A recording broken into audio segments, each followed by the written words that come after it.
புதிய உறவுகளுக்கு வணக்கம். உங்களுக்கு தெரியும், கிளிநொச்சியைச் சேர்ந்த ரேப் பாடகர் இளைஞர் ஒருவர் பயங்கரவாத தடை சட்டத்தில் கைது செய்யப்பட்டுள்ளார். அவருடைய பாடலுக்காக அவர் பாடிய ஒரு ரேப் பாடலுக்காக பயங்கரவாத தடை சட்டத்தில் கைது செய்யப்பட்டுள்ளார்.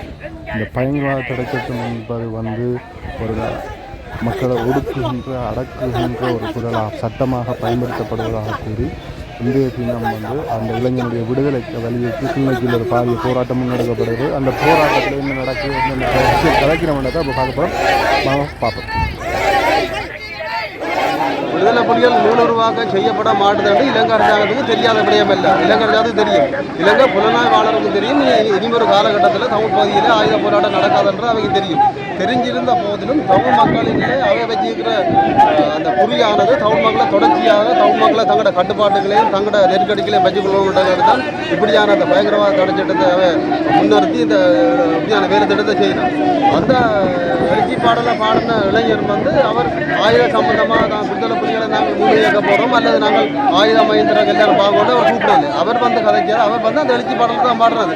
ஒரு பாதிக்கப்பட்ட இனம் தண்ட இனத்துக்கு நடந்த சம்பவங்களை ஒரு பாடல் மூலம் வெளிக்கொண்டு வர்றது ஜனநாயக வழியில் அது தவறில்லையே. அப்போ நாங்கள் அந்த ஜனநாயக வழியில் தமிழ் மக்கள் இத்தனை காலமாக போராடி கஷ்டப்பட்டு துன்பப்பட்டவை அவைக்கு ஒரு வரலாறு இருக்குது. அந்த வரலாறை நாங்கள் ஆயுதம் மூலமாக தான் நாங்கள் நிரூபிப்போம்னு சொல்லல தானே.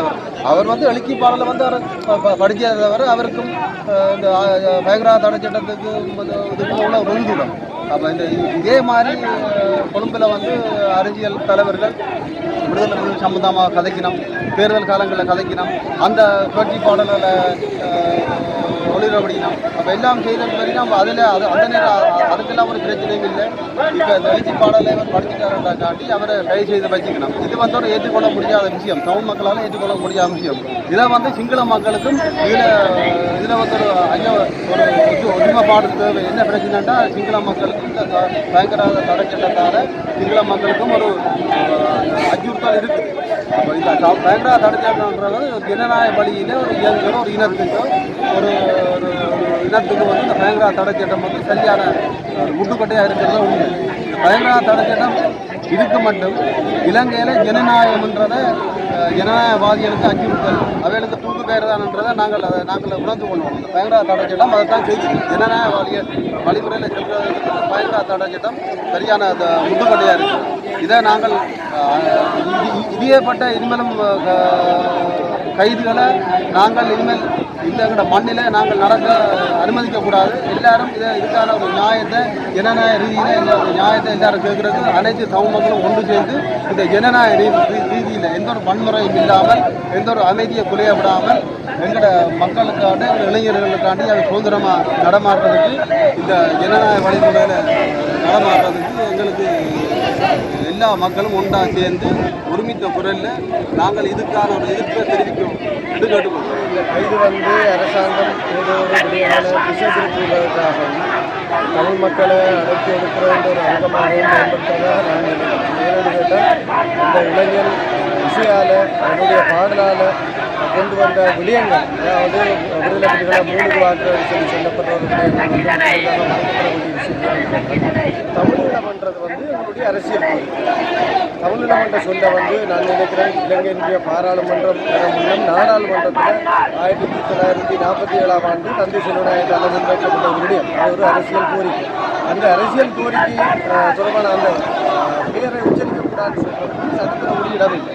அதே நேரம் ஈழம்ன்றது இலங்கையினுடைய தேசிய இனத்தில் கூட சொல்லப்பட்ட ஒரு விடயம். ஆகவே ஈழம் என்று சொல்கிறது, தமிழீழம் என்று சொல்கிறது, அல்லது எங்களுடைய 30 வருட காலமாக நாங்கள் யுத்தம் செய்தார்கள் எங்களுடைய தலைவர் மேதகு வேலுப்பிள்ளை நிர்வாகம் என்று சொல்கிறது, இதெல்லாம் சட்ட ரீதியாக தடை செய்யப்பட முடியாது ஒன்று. அடுத்தது மாவீரர்கள், எங்களுடைய அக்கா தங்கை என்று சொல்லி அவர் பாடினார் என்று சொல்லி அவரை கைது செய்வதற்கு சொல்லி சொன்னால் உண்மையிலேயே இது சட்டத்துக்கு உட்படாத ஒரு விடயத்தால் அவர் கைது செய்யப்பட்டிருக்கிறார். ஆனால் இவற்றை பயங்கரவாதமாக சொல்லி தமிழ் மக்களை ஒடுக்குவதற்கான எதிர்காலத்தில் இது இன்னும் அபாயகரமான விடயங்களை கொண்டு போகக்கூடிய ஒரு விடயமாக இருக்கின்றது. ஆகவே அந்த இளைஞர் விடுதலை செய்யப்படணும் என்றதோட தமிழ் மக்களுடைய குரலாக எங்களுடைய குரல்கள் நெரிக்கப்படுவதை நாங்கள் ஒட்டுமொத்த இனமாக சேர்ந்து எதிர்க்க வேண்டியது எங்களுடைய எல்லாருடைய கடமை.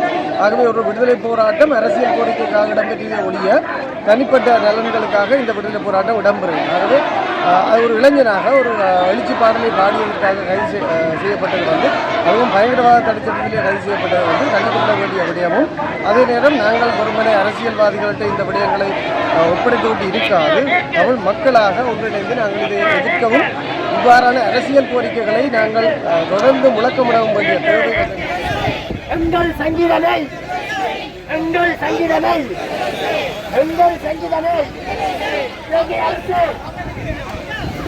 இலங்கை அரசு இலங்கை அரசு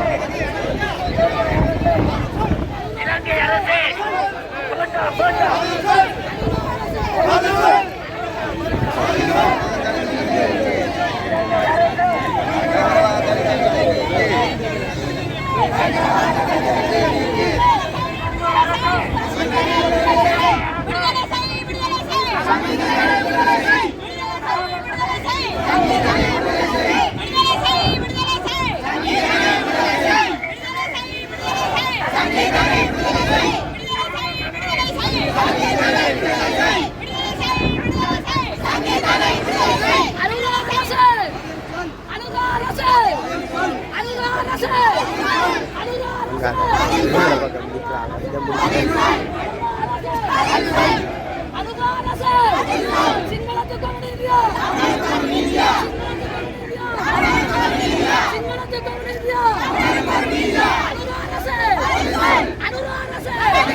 அடக்காதே அடக்காதே அடக்காதே அடக்காதே எங்கள் சங்கீதனை எங்கள் சங்கீதனை விடுதலை செய் விடுதலை செய் நீக்கு நீக்கு நீக்கு நீக்கு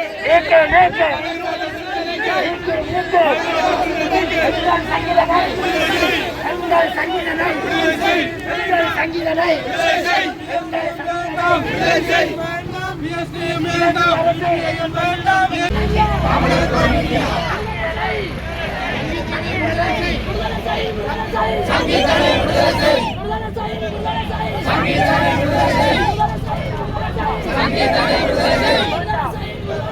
சங்கீதனை